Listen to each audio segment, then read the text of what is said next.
Yeah, I agree with you where to me it's not a race thing at all, but there are a significant amount of Kenyan athletes that have been caught doping. And then on the other side, like Ethiopia, there's not that many. There's not as many in Ethiopia. Yeah. So to me, it's not a race thing at all. It's just who is doping and where. And I guess a question is it systematic in that country or in that training group or under this coach or under this agent? And Chasing trail, kicking up dirt, sweating my eyes, but it don't hurt. Fast feet, loose rocks, send it full sail. Ain't no stopping, we chasing trail. Hello, everybody, and welcome to Chasin Trail. I am your host, Teddy Tonelli, aka Teddy Tabloids, and today we have a very special guest on the show. One of the legends of our sport, who's still out there and throwing down some crazy fast times. But unlike normal interviews with guests where we ask atypical questions and try to keep it light, this one's going to be a bit more on the serious side. Okay? With the recent doping violation at Series and all, with Jolene Chepinjano being popped for a banned substance, we wanted to talk to someone who has been directly affected by doping violations. Coming out from most recent performance at Cirque Series Arapahoe Basin, a six-time All-American in track and cross country, and a previous member of the World Mountain and Trail Running Championships, we welcome Rachel Tomajczyk. Rachel, did I get that name right? I always mess up names. Did I get that right? Tomajczyk, you were really close. Tomajczyk. Oh my God, I was so close there. But you So got the close. check. Most people don't. They just say Tom and then freak out and don't know what to say next. Yeah, I'll tell you what, like I had to ask some help because the thing is, Teddy's Italian and all of our names, we got a whole bunch of vowels. Your name, whole Yeah, bunch of consonants. So I was like, I don't know what to do, but it's nice. I'd say it one more time for me. Tomajczyk. To my check. That's cool. That's really cool. I Thanks. like Yeah, that. it's a I fun like that. thing. Yeah. How you doing, Rachel? Good. Yeah, doing well. Yeah, this week has been wild, just kind of seeing all the doping stuff coming out. But yeah, I'm excited to dig into it some. Yeah, no, me too. So you've recently expressed some frustration in running Golden Trail World Series races. When I was looking at your Instagram post, you had brought up some very, very valid points, some things that I haven't even found in my research yet. And to get into it a little bit, most recently you was running the Tepic Trail back in June of 2025, and you came in ninth place with a very respectable time, 4 hours and 24 minutes. Very fast. Teddy could never run that. Teddy's really good at running his mouth, not so much at races. But was there a tipping point for you to become so outspoken about these recent doping problems? Yeah, I mean, I think just this year, when everything came out about series and all, and this being the second athlete that has been caught doping under that coach and in that training group, I think it's kind of like, okay, what are we doing here? What kinds of things can we do to protect the sport? Because as more money gets involved, there's more athletes being sponsored, there's more races offering prize money, which is amazing and awesome and really cool to see the sport grow. But that also means that there's more opportunities for people to come into the sport and cheat, and more incentive to cheat, more incentive to run fast on one side, which is awesome, but also the incentive to cheat too. So yeah, I think it has just kind of become more of a problem recently. Yeah, well, and quite honestly, so what I see here is, early in the year, let's stick with the Golden Trail World Series because that's who really right now I've got my eye on because it really seems that there's a lot of fishy things going on there. But at the Great Wall, which is part of the Golden Trail World Series. Looking at the results, it seems that there were two Millimani runners that had gotten first and second place in that race. And another Solomon runner, Mao Yao, who again, not throwing any allegations her way, but also coming in fifth. And it surprises me, and to a degree, that there's so many of these Millimani runners. And for me, you finishing in 10th in that particular race, behind Courtney Coppinger. I probably pronounced that name wrong too. Yeah, Coppinger. Yeah, you got it. Coppinger. Yeah, Yeah, man. Yeah. And now I may be crazy here. But the constant presence of Solomon runners at the top of the leaderboards and podiums has me suspicious, especially with Solomon's support of the support of the Millimani runners, who have been hit now with, like, as you mentioned, two major violations, specifically at Golden Trail World Series in the recent years, both being coached by Julian Lyon. Now, Kenya has a nasty history with doping violations, especially since the government has started to enforce testing to try to stop it. I believe 44 Millimani athletes alone this year have been popped because of the recent testing. And my question is, do you believe that the Golden Trail World Series, that their testing is set up selectively to target certain runners, or is this simply just a coincidence, or is it an oversight as far as doping is concerned as a whole? Yeah, it's hard to say. I would say Golden Trail Series is not very transparent with what their testing protocols are. There's nothing that I found on their website that says this is how we test. We're using WADA, which is the World Anti-Doping Agency, which covers all of track and field. It's under IAAF. So if you're racing in a track and field race, like the Olympics or something, you're getting tested by WADA. Trails doesn't really have that yet, where it's this like all-encompassing kind of organization that's testing for athletes. And I feel like it would be easy to just kind of comply with WADA and go with that. But Golden Trail Series has not been transparent with what their testing protocol is. I have heard them say, hey, we have testing at this race a few times, more so this season than any other season, because I've been running in these races for a while. And I do think they're trying to test more, but they're definitely not being transparent about what the testing protocols are, what is on the list of banned substances, what are the levels of what can be in your body. For instance, everyone has a certain amount of testosterone, but under the World Anti-Doping Agency, there is a limit to how much testosterone men can have and how much women can have. So if you're over the limit, then you have a violation. And there's nothing that I can find where it's like, this is the list of the banned substances for Golden Trail Series, and this is how we're testing. So I think that's a problem, and they need more transparency. And then also, there's just not a protocol with who is tested in the series. So Golden Trail Series, after everything came out with the doping this week, they put out a statement saying we test 3 athletes at every race for doping, which maybe it is true, but what 3 athletes are they? Is it first, second, third? Is it like 20, 21st, 22nd? Like, I don't know who it is. And I don't know if they're saying like, well, we don't want this athlete to get caught, so we'll just never test them. So yeah, it's just not very transparent. Yeah, no, I agree completely. And in a recent video, and again, this was totally speculation here. And I said, hey, allegedly, because apparently you have to say that or you get freaking sued nowadays. Yeah, exactly. But, allegedly, the way I was seeing is that Golden Trail, when I was talking to just random runners, they were saying, hey, something fishy's going on here. And, maybe that got back to them. And maybe they say, hey, well, you know what? We have this Millimani runner.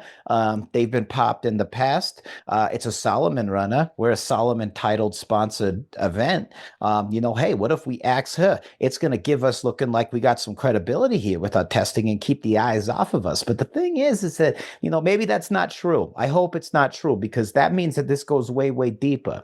But the thing that I've noticed is that there have been a lot of American athletes that have been opting out of Golden Trail World Series, mainly because of the doping concerns. At least that's the feedback that Teddy's been getting. Are there other barriers for you guys, like travel, a prize structure? Or right now, is it seemingly, from your point of view and the people you've talked to, is it really the doping? Yeah, I would say it is hard to get into the Golden Trail Series races. I think in the past, at least they haven't done a good job of kind of understanding who the top athletes are. Like, I know the last year when Lauren Gregory was racing, she is already a really top athlete, but it felt like they didn't even know who she was when she like did really well at Headlands last year, and they kind of made it seem like, and out of nowhere, Lauren Gregory, the American, comes and is winning the race. And I'm like, yeah, of course she is. Like, she has won tons of national championships. She's been on our world team. And so I think that is kind of a barrier, even for someone like Lauren Gregory, who's at the top of our sport and won Tepic Trail this year. It feels like they don't really know who you are until maybe the second year into the series. And the races are all over the world, and you have to do 3 of them to be able to have enough points to make the final. So if you're not able to travel around the world, if you don't have that kind of travel budget, then you don't really have the ability to get in the door. If you're able to, then you're able to get in the door. But I think that is one barrier. I would also say that there are some athletes probably that don't do them because of the doping potential for athletes, and how they may not think that it's fair or transparent in what the protocol is. And so, yeah, that could definitely be another reason why. And there are so many other series, like the World Cup supports athletes really well with travel and things like that. And they are under WADA. So you can get tested there. They test athletes at those races. So that's a series. And then there's a lot of series in the US that you can do as well. Yeah, well, and that actually brings me to my next question. It perfectly segues is that, what they said, and you pointed this out correctly on your Instagram story, and I went and verified it on their website. It says that they test 3 men and 3 women from each race, but they do not disclose how those athletes are selected at all. And that does not sound fair to me. I think that, if you are coming out with your TDS or your testing plan, right? You come out with your testing plan. You don't need to necessarily say what you're testing for, because if it's clear in WADA, these are our banned substances. If there's prize money involved, you're getting tested. If you're on the podium, 1, 2, 3, hell, even 4, you are getting tested. Now, Yeah. I think maybe they say, oh, well, what if an athlete comes and then they go, because it's a series, that they only need to test, they need to get 5th place or something like that. Like they're going to sandbag it because they're doping or something like that. And I think that's silly. It's a silly excuse, because the way I've seen it and the way I've looked at this whole thing is that even in a random structure, they can't select any particular, 3 men, 3 women. It's just completely random, but it's not that.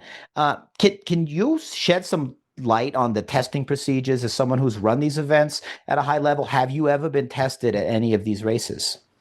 No, I have gotten, I think, 5 top 10s, including 1 top 10 at the Golden Trail Series final, which is kind of the big event where everyone in the series is racing for points of the final. That's where you get the most points. And I wasn't tested there.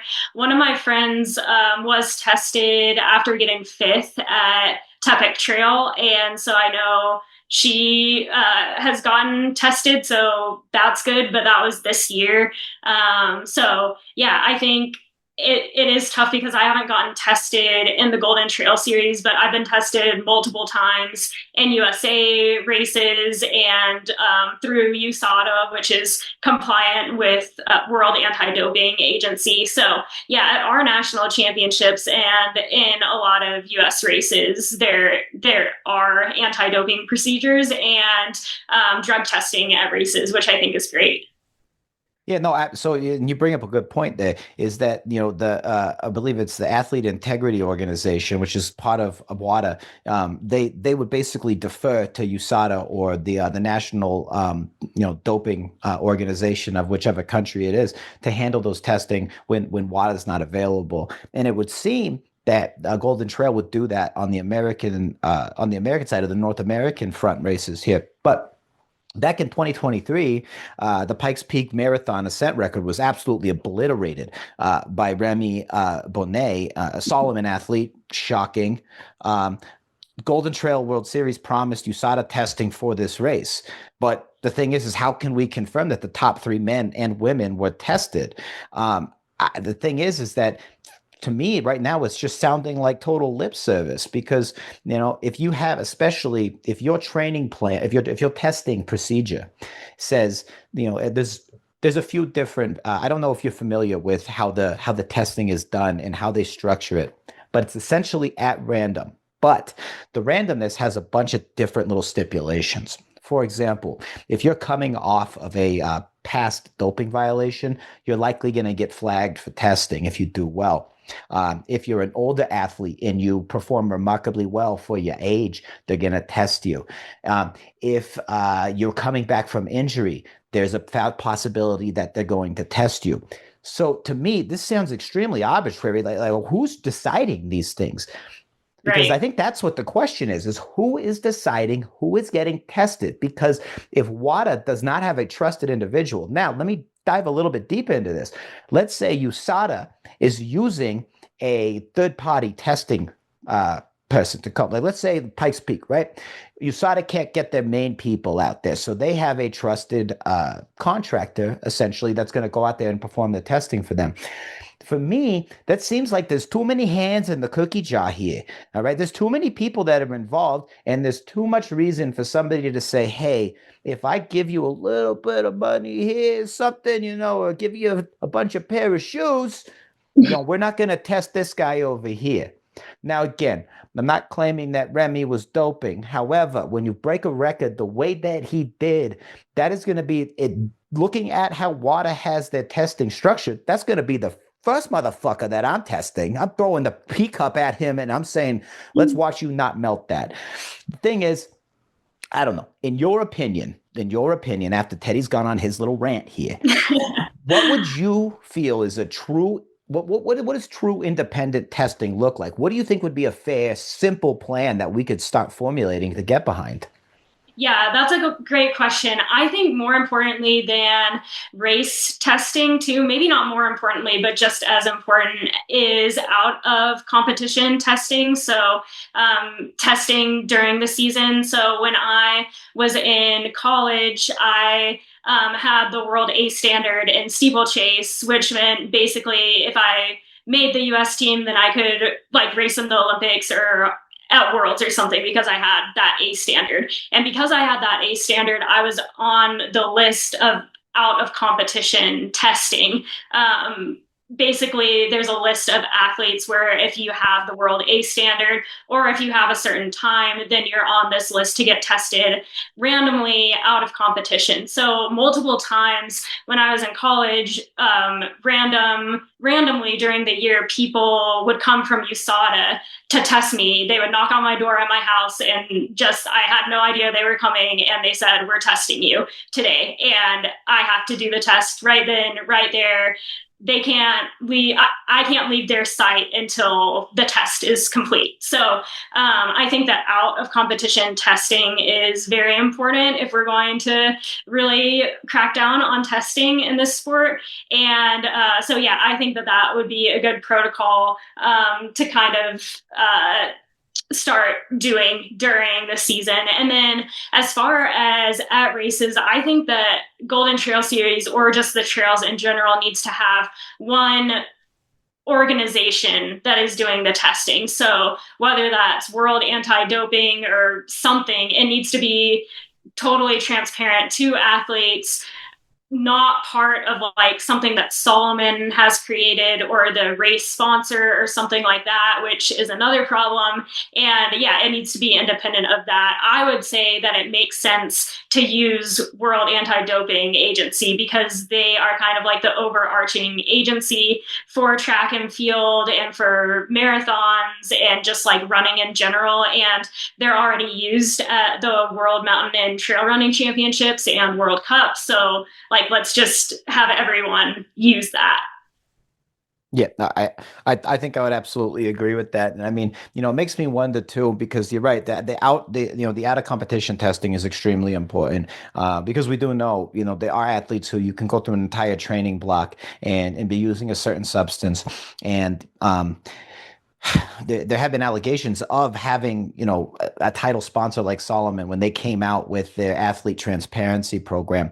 They had Quartz, who, by all accounts, is still involved in some way, which is concerning because the thing is they looked at it as an athlete health management type thing, but they also marketed it as an anti-doping feature, but it was never meant to be that. Now, what I'm wondering is that at the Pikes Peak and when USADA was supposed to be there, and the same thing with Mammoth Trail Fest. I haven't dug into that one too much, but with the Pikes Peak, I'm wondering if they pointed to Quartz as being the people that are taking those samples. And if so, there's a massive conflict of interest here. Now, again, allegedly, okay? But with the AIU and WADA coming on board, it seems as though the testing plan is generated by the AIU and then it is administered by USADA for the US portion of these series, as mentioned before. Now, here's the thing with these testing plans, they're all private. That does not make sense to me. The thing is that they sit there and they say, oh, well, this is our testing criteria. So it's almost like they say, we can't put this out here because XYZ may happen. I don't see why we can't just put it as that you can have a 3 select randoms, like make them quite literally random. Let's say your top 25 competitors, and then you're testing everybody on the podium or everybody, and I'm talking in competition here, everybody who's making some sort of money. Why can't it be that transparent? Because it seems even now that WADA isn't as transparent as it should be. Now, that's just what I've found on my, in my initial takeaway, but do you believe that the people who are tested, that information should be made public after the race? Yeah, I do. And I think you kind of you don't have anything to hide if you're clean, so why not make it public? I think that it's important if we're testing, I don't really have a problem with random testing if they are also upfront about who for sure is getting tested. Like if they say we are testing top 5 plus we're going to test 5 random people, that's fine with me. But be upfront about who you're going to test. And I think that the top few should, whether that's top 3, top 5, top 10. Top 10 is podium at Golden Trail Series. I think that they just need to be transparent about what top they're testing, and it needs to be some number in the top that you're testing, not just well, today this person won the race, so we will skip them and then test 3 and 4 or whatever, so I don't know if that's happening, allegedly, but yeah, I think that's an issue. I think the other issue that I have run into or heard athletes talking about with Quartz is I don't even know what the protocol is for testing on that. And so I guess kind of like you're saying with Solomon, maybe allegedly having a sacrificial lamb of somebody who is tested positive. And then they're look, we're doing something good for the sport. But maybe they had it planned all along, like you were suggesting, allegedly, Just saying, who knows? allegedly. Allegedly. The flip side of that, I feel could also happen where it's oh, we found a positive test from an athlete and it's not a Solomon athlete, but it's an athlete they wanted to get out of the way. And it's not clear how the test was manipulated and things like that. Because with tests in USADA, you have 2 samples that you give. And they're both sealed. The person that is watching over you as you test never touches any of the supplies that you are handing off. They're sealed. When you get them, you open the box, you do the test, you seal them yourself. You're the only one touching them. You put both samples in the box, and then that that box is sent into the laboratory. With quartz testing, who knows? I don't know. Do they have one sample? Do they have two samples? The reason why they do two samples with USADA is if one of the samples comes up positive, then you could say test the other sample and like make sure because I'm clean or whatever. If you want to, you can have the second sample tested. But I don't know what quartz protocols are. I don't know how possible it is for there to be contamination in the testing. We just don't know, you know. No, and I don't think you're going to know. I mean, look, Teddy's on the case. I'm looking into this, but the thing is I went and looked at the court's website, which is extremely hard to find, and even It navigating. is. Yes, I looked at it today as well. Yeah. Yeah, and how hard was it to actually navigate through the website and find any information that was relevant at all? So hard. And I couldn't even find anything where it's like, this is what we offer as far as drug testing. It was more just like a nice idea of articles to help athletes stay healthy. Yeah. It literally just seemed like a bunch of freaking articles. And there was even a thing where it said athlete profiles. So I said, let me go take a look at this. Guess what? I can't click the link. It's not even there. So weird. yeah, it all seems a little bit fishy. So Solomon's going to need to answer for that. And regardless of the fact if they're using them or not, they use them from 2018 to what looks like 2022, 2023. But the thing is there's been no official termination of quartz being used. And it's been alleged to Teddy from, pretty good sources that quartz was present at Pikes Peak during Remy's record-breaking ascent. Now, again, allegedly. Well, I saw a post. I don't know. I'd have to look if this is the same year, but Joe Gray raced at Pikes Peak. I'm pretty sure that year and made a post about quartz and how he decided to opt out of quartz testing, which you could do at that point, I guess. And he gave up his prize money, but he opted out of quartz and made this post kind of saying like, I opted out because I want more transparency in the sport with doping. And Joe is someone, I've been on world teams with him. He's won many national championships. He is fully compliant when he's asked to be drug tested by a credible source like USADA. And he's somebody who's definitely fighting for clean sport. And so for him to opt out of that and kind of say like, hey, I'm giving up my prize money. I don't want to do this. I'm taking a stand against quartz. I think that was huge. So I do think you're right where they were using quartz for that year. Yeah, no, and the thing is that I, again, this is Teddy just talking out of his ass. I think that, look, for me, quartz seems to be a cover. And, I look at some of these athletes that have been using it in the past, and it seems like a lot of their performances have gone downhill since the use of quartz has been essentially disbanded or whatever. But again, we're looking into it. We're going to figure it out, Rachel. I promise. It's, we're like say, like a dog with a bone. All right. That's what it's like here. But, one question that I wanted to ask you is that it seems that many athletes and race organizers have been tight-lipped over drug testing, almost fearing, sponsorship retaliation or race organizers being skipped by marquee series like Golden Trail and moving past them. Because again, having Golden Trail World Series, pick your race is a huge opportunity for that particular race, especially if it's a small local race with a great venue, right? What role should athletes like yourself play in holding organizations accountable? And a broader question, do you believe it may be time for trail runners to unionize? Yeah, no, that's a great question and something that I have talked with about a few of my good trusted friends on the trails and things that we're thinking through right now. Those are big, moral questions about like what should be done. And I feel like we're at this point in the trails where it's becoming bigger. Like it kind of started off as more of a grassroots sport and there wasn't prize money in it. And now it's becoming bigger and bigger. And this kind of seems like a tipping point where it's like, what do we do now to protect our sport? We could just totally let it go wild and not have any kind of testing at all, or have these weird like courts testing or whatever, or we could stand up and really try to protect this sport that we love. So I feel like it's time to start speaking out and trying to protect the sport that we have.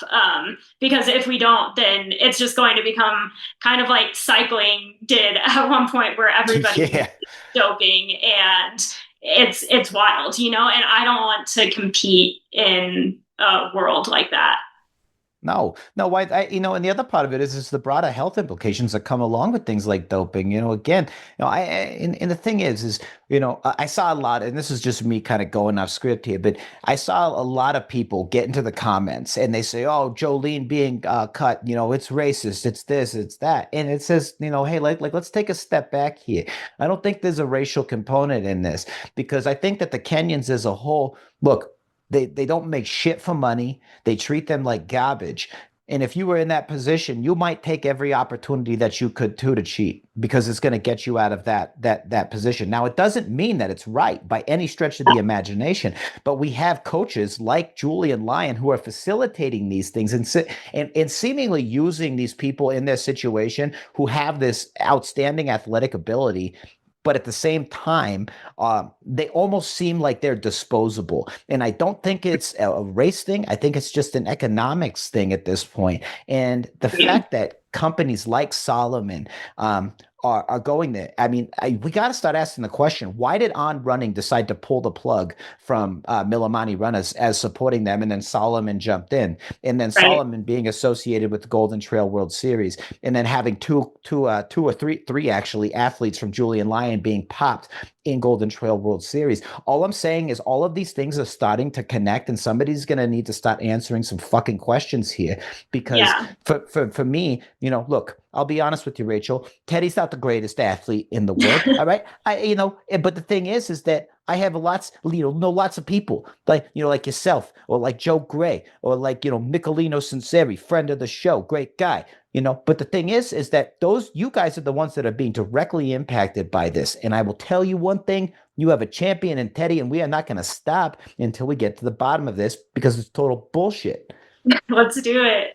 Yeah, I agree with you, where to me it's not a race thing at all, but there are a significant amount of Kenyan athletes that have been caught doping. And then on the other side, like Ethiopia, there's not that many. There's not as many in Ethiopia. Yeah. So to me, it's not a race thing at all. It's just who is doping and where.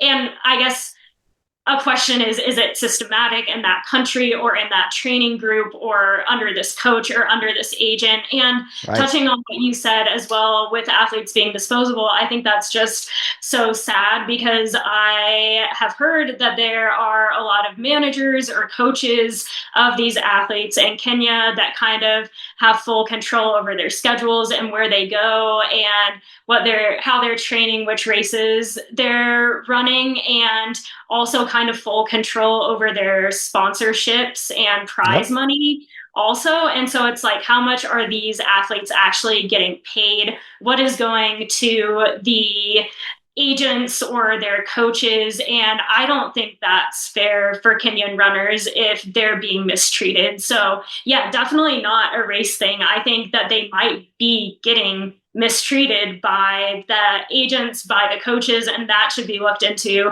as well, because nobody deserves that either. And that's all allegedly as well. But I think absolutely that, there's a lot that is kind of seemingly pushed under the rug, it feels like, in sports. And I think that everyone should be protected.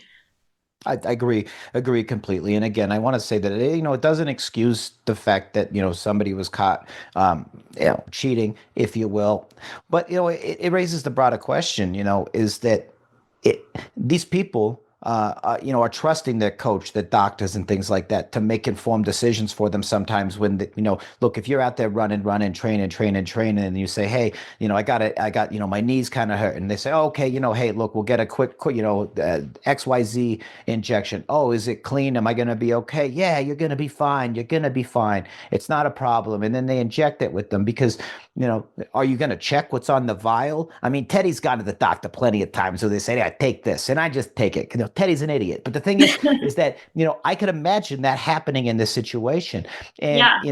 the thing is if you're not informed about exactly what's going into your body, and if this is, again, like you had said, allegedly a systematic problem, which it is seemingly starting to look like it is, I think we need to start looking into that, because the further down this goes, the further that this goes without us addressing it, it's going to get worse and worse and worse. And not only for American runners, but runners all over the place. So again, we need to start having this conversation so that way we can set these standards and really start making it right before it becomes a whole, Lance Armstrong, problem like that. I mean, like, oh my God, like that was a whole, man. Teddy used to love that guy. When I was a little guy, I wanted to be a bike rider, and then he lost his nuts or whatever, and I was like, man, this guy's so brave. And then turns out, nope, he's doing drugs just like everybody else. But hey, what do I know? Totally. Yeah, and Question, I think go ahead. No, go ahead. Go ahead. I was going to say, I think you bring up a good point where maybe some of it is education too, and just knowing what is on the banned substance list. I know when I first got out of college, I went to the USATF convention because they paid for a bunch of athletes that were coming out of college to go to the convention and kind of take this new professional athletes course. And within the course, they covered doping and anti-doping and everything like that, and really, really made it clear to us that you are in control of what goes into your body. This is how you look up what is on the list.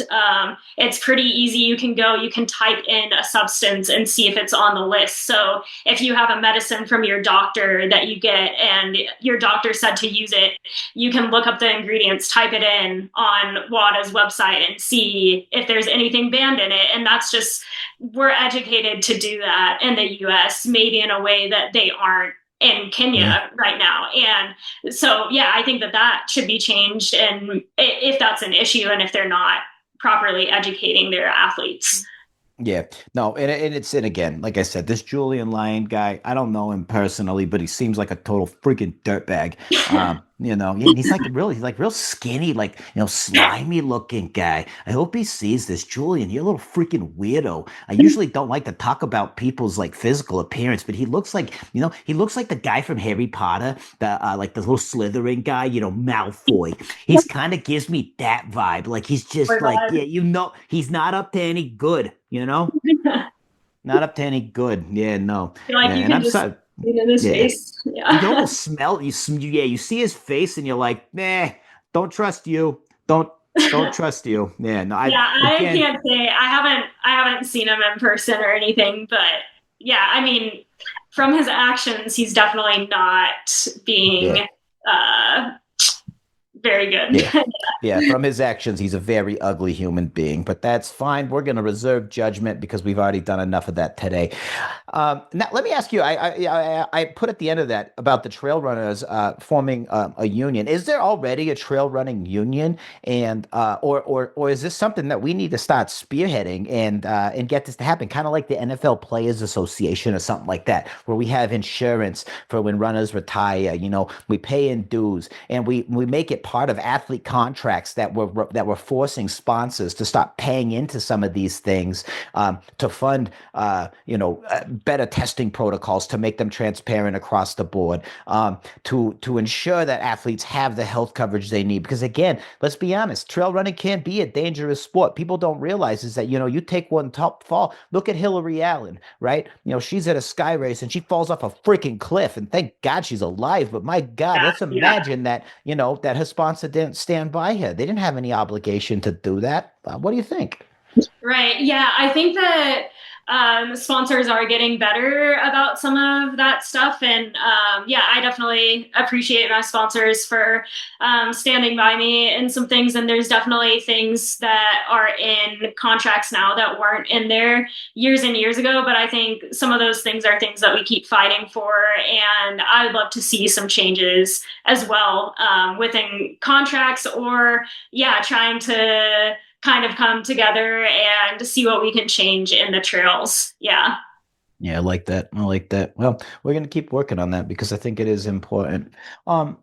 So, Rachel, like I said, this podcast is supposed to be fun. So I decided to throw in a few questions here because I think that we've talked about the doping quite a bit here, and we've got some good information out. And by no means are we done investigating it, but I do want to start ending this thing on a sort of lighter note and start getting the blood pressure down a little bit. We are going to do the lightning round, which the blood pressure will go up a little bit. But one question that we always need to know, we always love to know, the people need to know, is what is your favorite animal?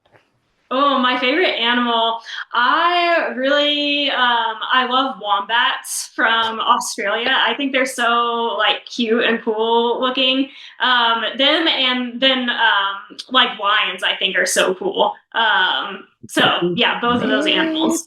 You are going to freaking love the lightning round. Now, everybody needs to know that this was not planned. This was not planned, but you are going to absolutely freaking love the lightning round. I don't know how Teddy knows this. It's almost like, I don't know. I don't think I'm clairvoyant, anything like that, but like maybe, I don't know. Who knows? Yeah, anyway, I'm stoked for the lightning round. Let's do it. Oh, man. You're going to, wow. Oh, yeah. No, it's great. Okay, you know what? Let's just jump into the lightning round right now, and then I'll ask the other two questions that I had because, this is so good. Okay, so lightning round, basically, I'm going to ask you a question. You give me the fastest answer that you can, and so I'm going to cue the music. You're not going to hear the music, but there will be music in post-production, so when you go back and watch this and send it to your mom, your dad, or your uncle, whatever, they're going to hear the music. It's great. Okay, so, all right, here we go. Lightning round, ready? Okay, favorite superhero? Oh, Batman. Oh, God, Teddy's too. God, you're cool. Okay, lightning, right, go faster.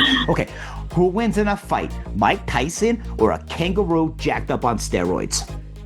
Mike Tyson. If there's money involved, probably the kangaroo. Okay, speaking of roos, rank your top 5 marsupials. Marsupials, oh my gosh. I guess kangaroo, wombats, I think are marsupials. They are. They are? Okay, wow. I feel like I don't know many marsupials, unfortunately. Oh, okay. Well, I'll help you out. Okay, so you said wombat was your favorite animal, so we're going to put that as number 1 marsupial. You said kangaroo, so we're going to put that as number 2. What do you feel about the koala bear?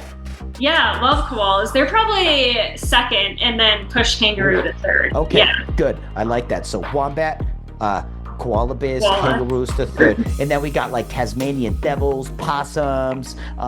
There's a Tasmanian tiger, which is extinct, but you can still have it as one of your favorite marsupials. Yeah, I think Tasmanian devil we'll put at 3. Keep pushing the kangaroo down. Yeah, keep pushing that kangaroo down. Sorry. Kangaroo. Okay. I don't know. Possum is probably after kangaroo. Okay, I like that. It's a good list. That is a solid list right there. Yeah. Wombats is, you know what? Here, hold on. I'm going to pause the lightning round. I got 2 more questions, but I do want to get into wombats is so cute. They are so cute. Yeah. Yeah. Oh, man. Yeah. Okay. All right. Lightning round starting again. All right. Worst country to visit for food? Oh, for food.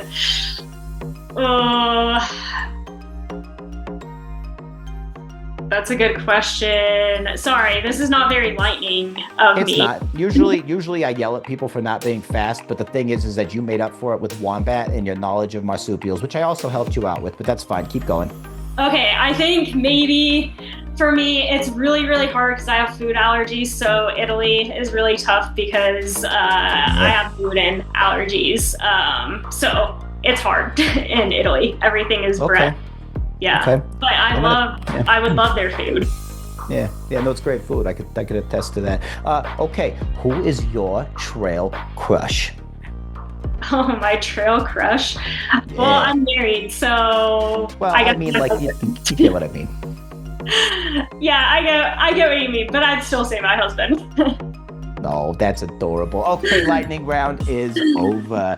You did great. Wow, I didn't know that the marsupial thing was going to play into the favorite animal thing, but I freaking love that it did. Totally good. Yeah. Yeah, That was I so love it. good. It's so Yeah. good. Although I couldn't think of any other marsupials, so That's okay. Now you know. Now, see, that's the thing is you come on to Chasin Trail, you're going to learn a lot of things about animals. I Teddy know. could, Well, could probably be a marsupials, isn't it biologist. animals that have a pouch? Is that Yeah, that's part of okay? it. Yes, yes, yeah. Yeah. They're mammals that give live birth, but they basically that like the animal is like gestating, like kind of almost on the outside sort of thing. Yeah. Right. This might be a dumb question, but I know seahorses have a pouch, but they are underwater, so I don't think that Oh, they count as marsupials, but I have no idea. But if they are, yeah. they would probably go up in the list. That's a good question. I don't know if maybe they're like marine marsupials because we have marine mammals with like Right. whales and dolphins and things like that, the porpoises. But that's a good question. I'm gonna have to look into this and maybe put it in the show notes and give people a Yeah. little bit of education on seahorses. Yeah. Right. I would tend to think that they're not marsupials, but I don't know. I don't know. They have pouches, I think. So who knows? They do have pouches. That is an absolute fact.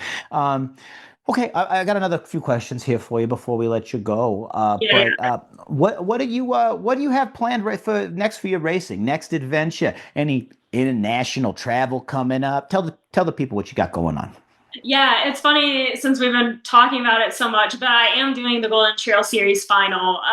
So that's my next race coming up. And I think for me, like we've talked about, it's hard kind of like going into it, wondering if people are doping and being in it, but I still want to put myself in it and mix it up with people. And I can do the best that I can with what talent and fitness I have right now. And I feel like that's the mindset that you have to have when you're going against people who could be doping. You just have to do your best, and that's it. So anyway, I am doing that. And then I'm signed up for a race in Santa Barbara in November. After that, that's a UTMB qualifier Oh race. yeah, So yeah, trying to do that one. Yeah. that's a first year race from UTMB over here in California, huh?